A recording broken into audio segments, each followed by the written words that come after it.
banner headline in the Inquirer newspaper of, I mean not Inquirer, sorry, front page newspaper of yesterday on Tiawan Saye Gongloe's support. This statement, the headline and the good part of the interview given by the chairman of the CPP that gave the impression that the Nigerian People's Party is going to support CPP is not true. I want to make it clear that there is no plan, there is no position, there is no intention of LPP to support CPP. It is not true. I'm still the standard bearer of LPP, and we are pushing for getting ourselves on the ballot, where we have so many legislative aspirants who are contesting or intend to contest on our party ticket, and our party is going to fully participate in the presidential and legislative election. I want to make it clear to the public that there is no intention on the part of the LPP to support CPP. The party's position or any other political party and abandon is pursuit for the presidency of Nigeria. No, it's very clear. LPP's position is that, and we are maintaining it continuously, we want collaboration on electoral issues, not collaboration on personalities. LPP's position is that all of the opposition political parties, and if the CPP, if the CDC is interested in the integrity of the electoral process, CDC too can come on board, so that we all work towards making sure that the election is free, fair, and transparent. Because that's what we need for peace and stability and for progress and prosperity of Nigeria. You know, and because of that, we are prepared to talk to all the political parties, the Unity Party, the Rainbow Coalition, all of the parties, on the fairness of the electoral process. Because we know that if the election is not done in a transparent manner, and there's question over the integrity of the election, it will undermine peace in Nigeria. So let nobody in CPP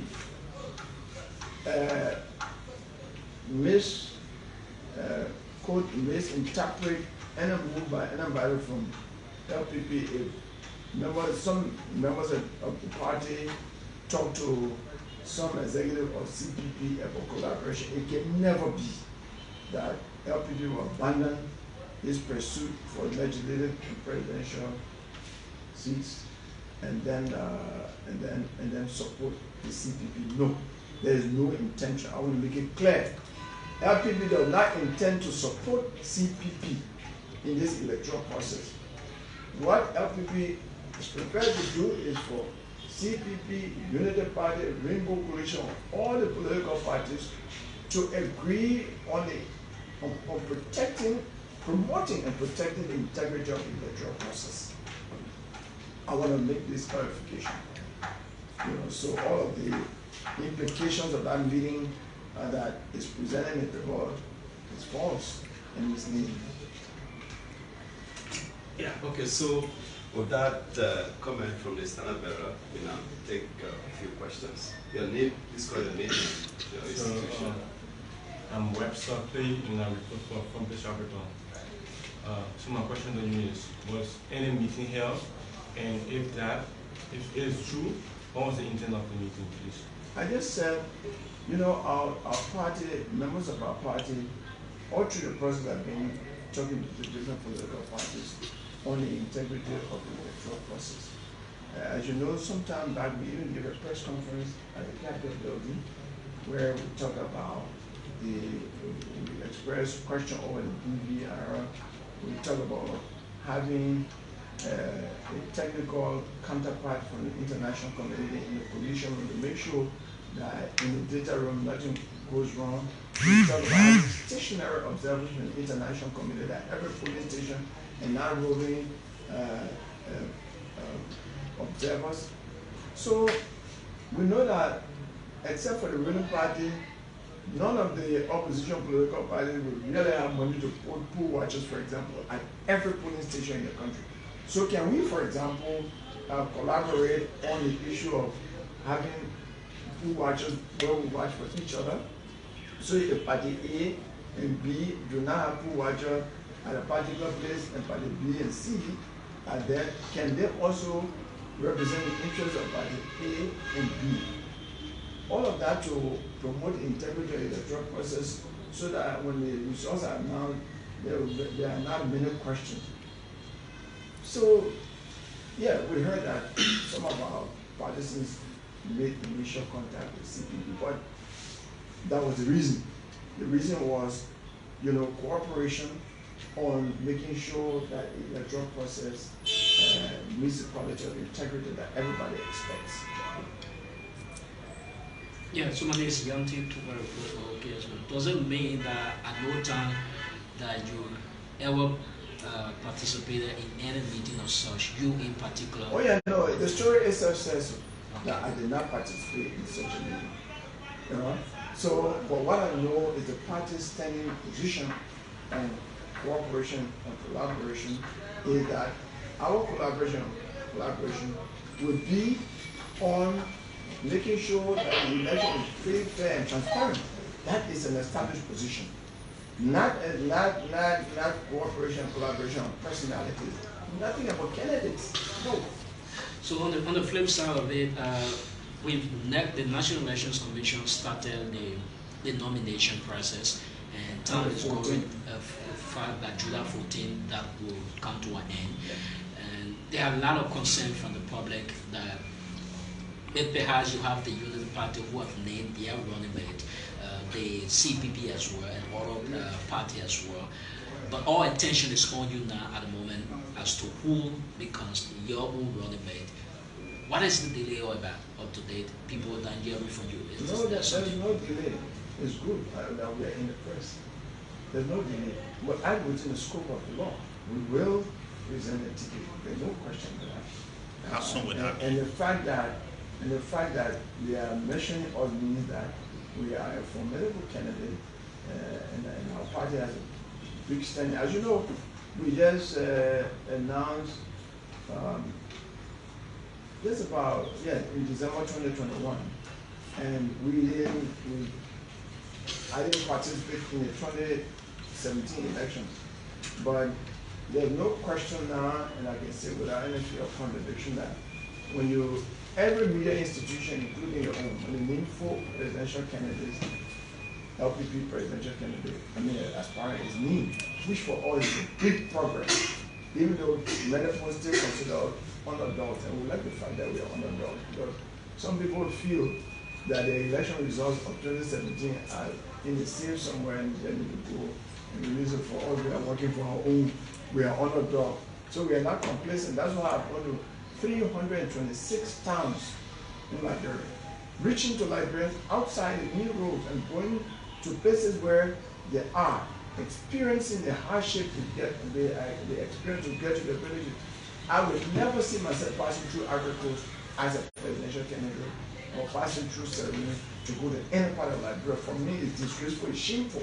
Who that you're referring to? Well, those who have done it. But I'm saying I will not do it. Yeah?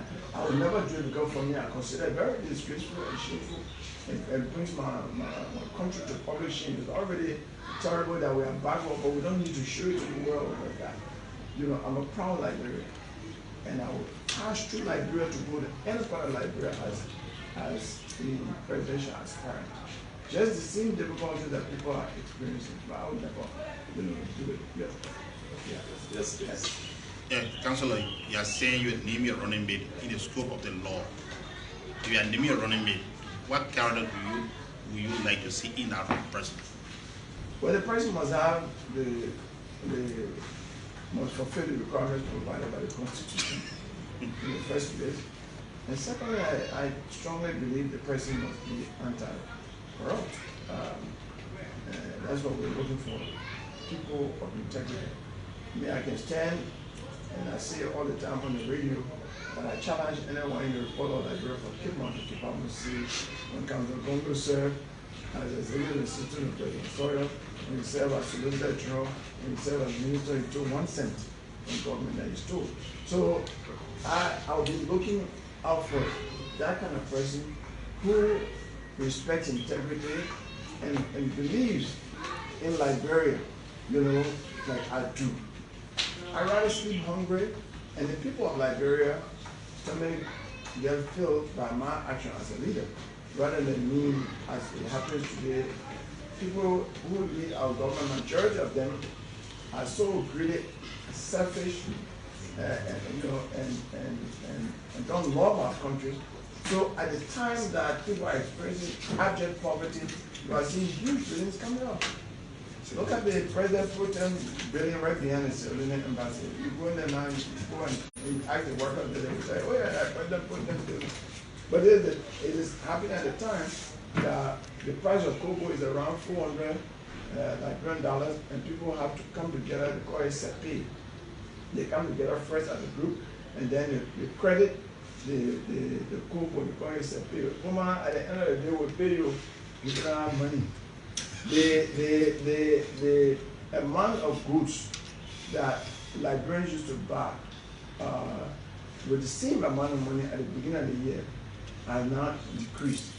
So their income are declining while prices are going up. This can only lead to poverty. And so I heard the Minister of Planning and Economic Development, Finance, Planning and Economic Development giving different side of economics. It was difficult for him to explain, to say that they're taking people out of poverty.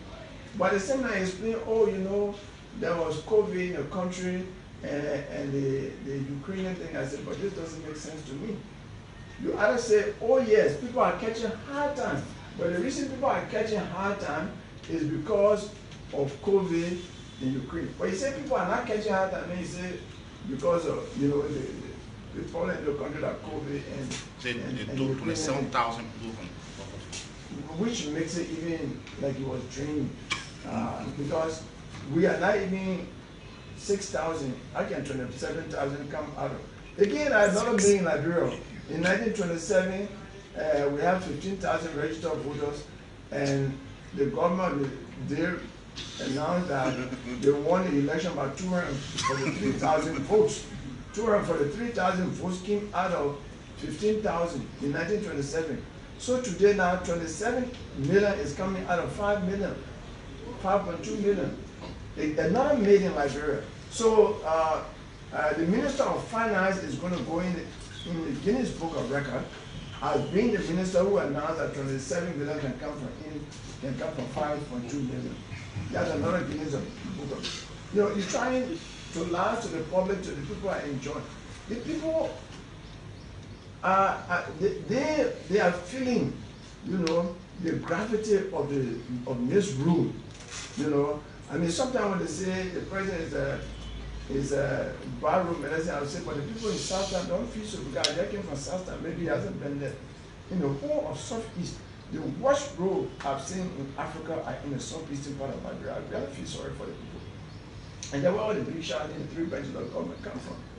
What sort of gross negligence is that? In fact, it amounts to wickedness. They don't like the people. How do you treat your own people like that? And you say, government has brought down inflation. That's not true. Cocoa in 2017 was the highest price of $150. Today, the lowest price is around $400. Then you're telling me that you're bringing down inflation. Inflation means, look, if you are making 100, you're making $1. Let me just explain it because you quite we don't true we should get to the public. If you have $1 and cup of rice is 10 cents, it means you can buy 10 cups of rice. When price of rice goes to 20 cents, that means you can buy 5. When it goes to 30 cents, it means now you can buy only 3. Which means your ability to purchase is reducing. it is caused by inflation. Because price is going up, and your income is remaining is still the same, so you're getting poorer. That is what is happening in this country. The things that people buy at the beginning of the year, they can't buy now. You know, our price of rice will be going up, and right now, the people in the government, take it from me, they are stealing the US dollars because they know that they will leave power. The Liberian people will not vote them into power again. So they are stealing the small US dollar that are left. So we have small US dollars, and billions of Liberian dollars are chasing a few US dollars. So the exchange rate is going up. Exchange rate is going up, prices going up. It means people are getting poorer because the people are not getting additional money. Even the market people are not making money. The money they used to make at the beginning of the year, they can't make now. Then prices are going up, the exchange rate is going up. The other thing I want to talk about, and nobody asks about, is this terrible thing that happened yesterday. It's not in court, so I can talk about it, because the government itself is giving press conference about it. The former Chief Justice, former Minister of Justice, former Senator, former Chairman of the Elections Commission, former Chair of our Constitutional Review Board was arrested and charged yesterday. The whole thing looks political. I teach criminal law, I teach criminal procedure law. I had never seen a case in any country where there was death, there was homicide, and then autopsy was done, and the body is being kept, not delivered to the family, and it's taking all this time to come up with a charge. Everything looks so political. We do not, and I can say this on my law degree, we do not use dead body in court as evidence. What we use in court as evidence is autopsy report. Why are they keeping the dead body? What sort of wickedness is this? The family lost their child, somebody killed their child, and the tears have been dried in their eyes. They don't even know how to mourn. This is clear persecution of the Musu family by this government. That's not rule of law. That's not rule of law. And I'm saying that I'm former Solicitor General as Assistant Professor of Criminal Law and Criminal Procedure Law. This is terrible. Nobody should accept this. It's a bad standard that they are setting. Just as 27 million can come from him, 5.2 million, they are even doing that for our criminal law. What is this? I personally condemn that whole procedure. It's wrong. It is the persecution of the Musu family. Nowhere in the world that something happened, they investigate people, then they keep in the body for all this time. Up to now, as I'm speaking, the body has not been delivered to the family. And nowhere you use body in court for evidence. You done the autopsy and you got all the record. Why are you keeping the body? The family came in time, the mother, all these people demonstrating, and the government ignored them. I don't know, but it's a terrible standard that the government said. Look, I was Solicitor General in the Timon murder case, the thing that happened in Magibi. It was a dispute between Charles Benin and Senator Khan. It was investigated in days. We talk about 20 presidents being killed. That one president being there, the government is taking almost 6 months. What is the explanation of this? I don't understand. And they say, oh, because she's a big shot or a leading person, then that's wrong. Because the law must be equally applied to everybody. My assumption out of that delay is that they had no case to establish. And they were finding a way to establish a case. You don't do that.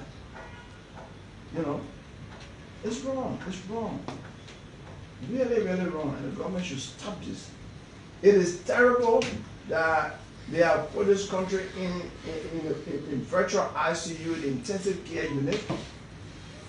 And those who intend to vote for them, if they do vote for them and they succeed, they will be committing national suicide.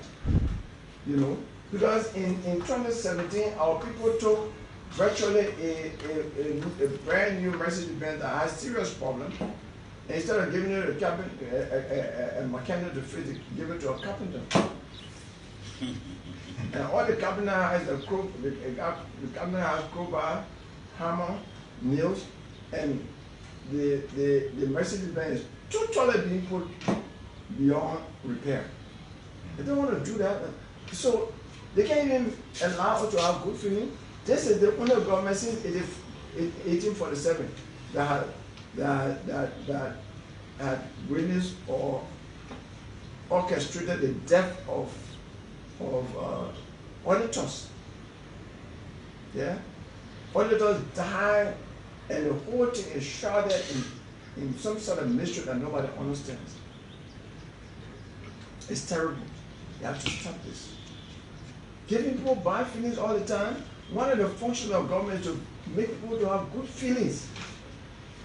And look at the president reacting when the two auditors were found in a church, desecrated the altar of the church. Or they said they were doing man and woman business. President? This is unacceptable. It's irresponsible. This reckless disregard for the law, for human rights, for proper governance in this country, so that this naturally rich country can be enjoyed by all Liberians, have to stop. Liberia must be made a sweet land of liberty through good leadership. We are a naturally rich country. Our voters make mistake on election day to elect incompetent people as presidents, and some of them are some lawmakers and all of that. People who don't love the country, people who are greedy and selfish. And that is what is making Liberia to suffer. So we are poor by choice. We choose poverty voluntarily through the electoral process. We have to stop it. Because when we do so, these are the kind of things that happen. Thank you. Thank you so much.